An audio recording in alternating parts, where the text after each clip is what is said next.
Now that we've introduced this assembly line of instruction processing called pipelining, we're going to get higher throughput, higher performance, and that's great.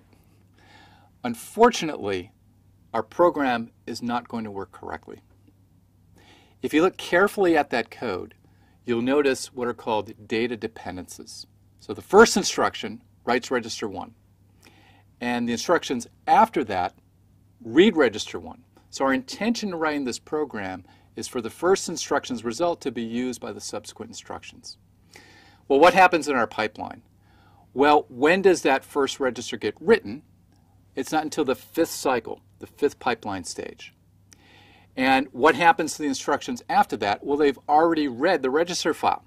So what does that mean? They've read the old value of that register rather than the new one, which is what we intended when we wrote that program. So our pipeline is going to cause our code to operate incorrectly. We're not going to get the correct result. If we had a non-pipelined implementation, we did one instruction to completion, followed by the next instruction, it would work correctly. But our pipeline has broken our program. We're not going to get the right result. Now this is called a data hazard.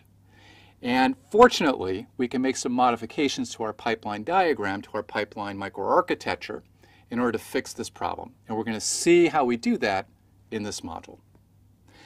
Now the other problem that's introduced with pipelining is called a control hazard. So here we have a branch instruction, and the outcome of that branch, the result of the branch instruction, is not known until a full cycle's into execution. Now what's happened is we've fetched the next instructions after the branch. Well, if the branch is taken, those are not the right instructions. We should have fetched the instructions at the target. So we've wasted cycles of execution. We've worsened our performance by fetching those incorrect instructions. Now fortunately, we have a technique called branch prediction, which is used in your smartphone. It's a very interesting prediction technique that we're going to talk about in this module, which can fix these control hazards as well.